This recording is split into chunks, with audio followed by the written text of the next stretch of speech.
Wellington square ऊनी कपड़ों के कारोबारियों की एक बेहद प्रिय जगह। हर साल कोलकाता इनका इंतजार करता है। हर जगह से तो आते हैं कारोबारी यहाँ पर और सज उठती हैं रंग बिरंगे ऊनी कपड़ों से सजी दुकानें, कुछ उद्यान के भीतर और कुछ उद्यान के बाहर। और ठीक इसी उद्यान के पीछे एक इमारत है, एक भव्य इमारत जो अब खंडहर हो रही है। एक ऐसी इमारत जिसने हमारे हिस्से में सवाल रख छोड़े हैं। इस इमारत के बाहर जबरदस्त अतिक्रमण है, वृक्षों से ढकी हुई है। ये लाल रंग की जो इमारत है, इसे देखकर ही लगता है कि ये अपने समय में कितनी खूबसूरत रही होगी और कितने प्यार से इसे सजाया गया होगा। ये घर है राजा सुबोध मलिक स्क्वायर पार्क के पीछे, जहाँ दुर्गा पूजा होती है वहाँ तो स्थिति फिर भी ठीक है, और यहाँ की हालत आपके सामने है। इस भवन को गौर से देखिए, गौर से देखिए, क्योंकि यह विशाल जर्जर इमारत थी कभी क्रांतिकारियों की शरण स्थली थी। यही वो जगह है जहाँ पर कभी श्री अरविंदो आए थे और रहे भी थे। इस बात की गवाही यहाँ की एक शिला भी देती है। गौर से देखिए इस इमारत को, क्योंकि यही वो जगह है जहाँ से एक विश्वविद्यालय की बुनियाद पड़ी थी। ये जो भवन है वो 1883 या 84 में बनाया गया था।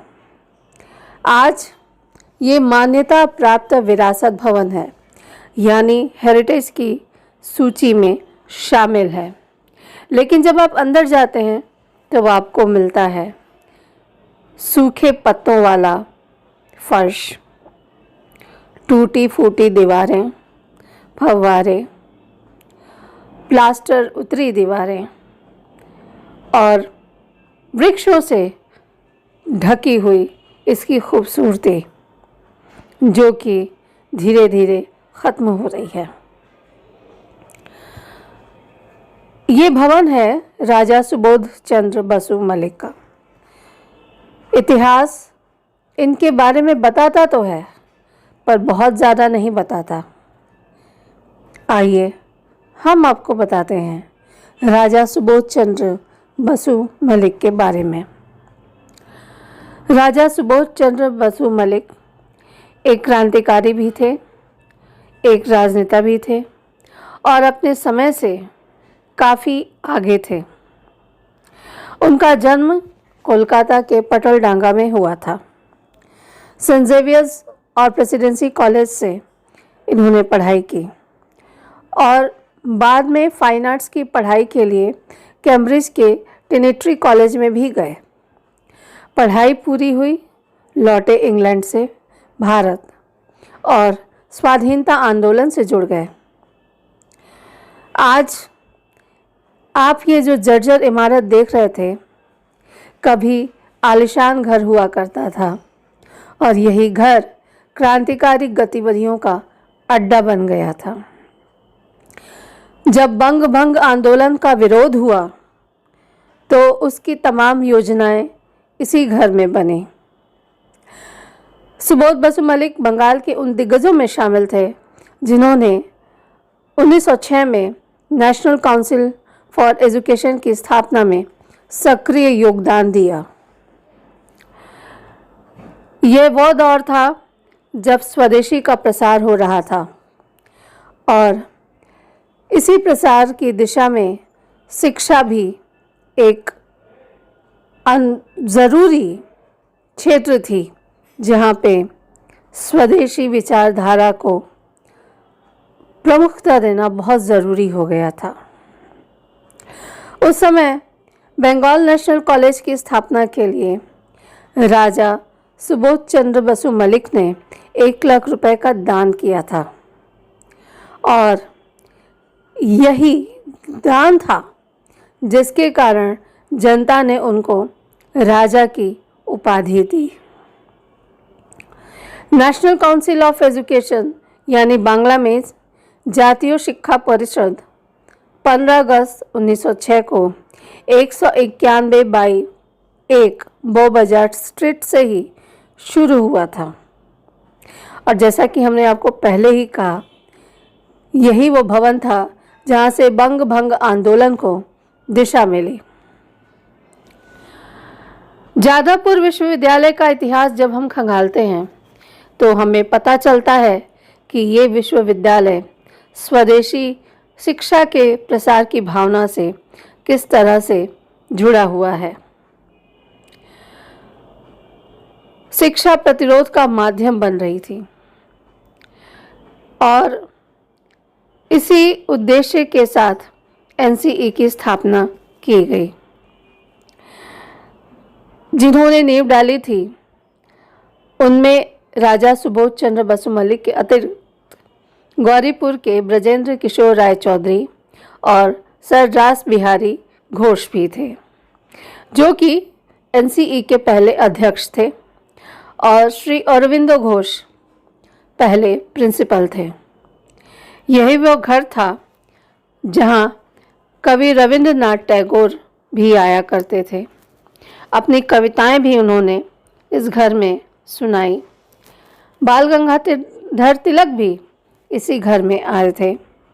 यानी कई क्रांतिकारी और कई दिग्गज नेता इस घर में आते रहे थे।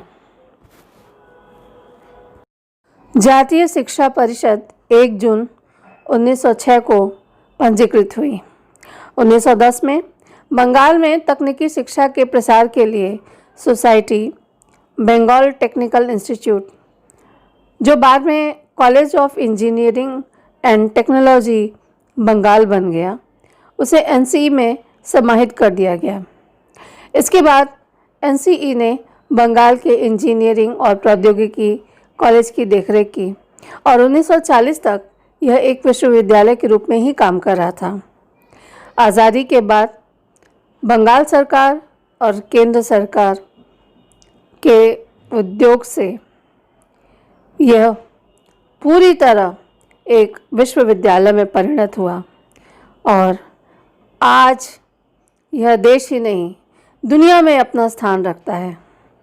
आप इस विश्वविद्यालय को जादवपुर विश्वविद्यालय के नाम से जानते हैं। तब यह इलाका था 12 वेलिंगटन स्क्वायर। 1908 में अलीपुर बम कांड में इनकी भागीदारी को लेकर ब्रिटिश सरकार ने गिरफ्तार किया। आज सुबोध बाबू का घर जहाँ पे है उसे उनके नाम से ही जाना जाता है, यानी राजा सुबोध मलिक स्क्वायर।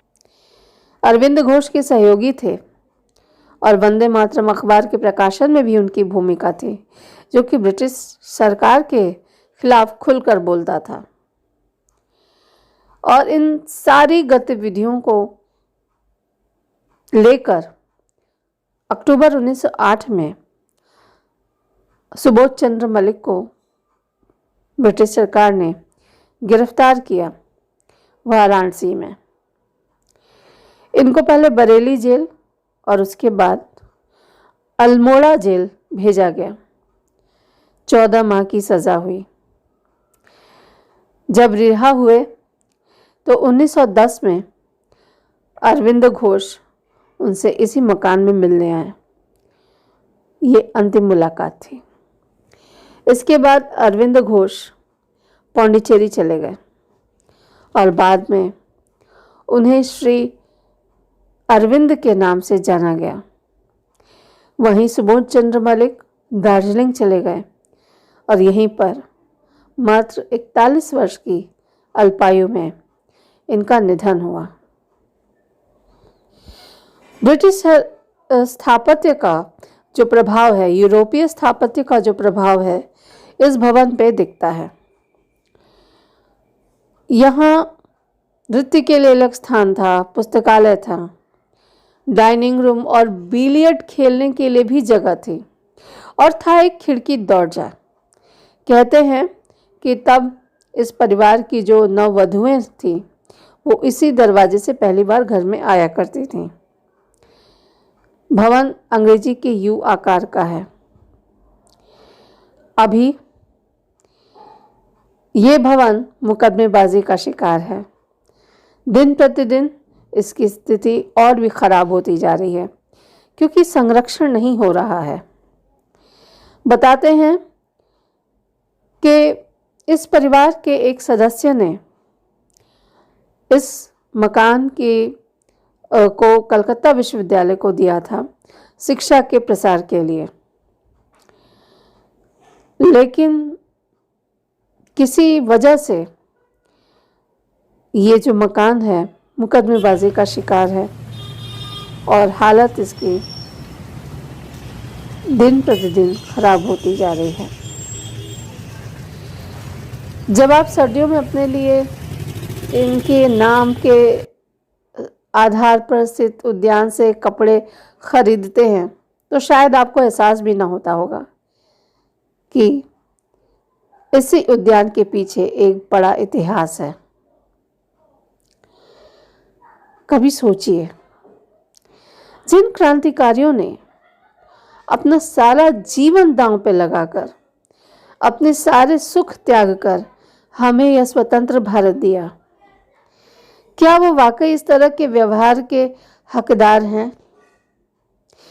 क्या धरोहरों से जुड़े मामलों को लेकर किसी तरह की मुकदमेबाजी को दूर करना संभव नहीं है, या ऐसे मामलों में तेजी नहीं लाई जा सकती?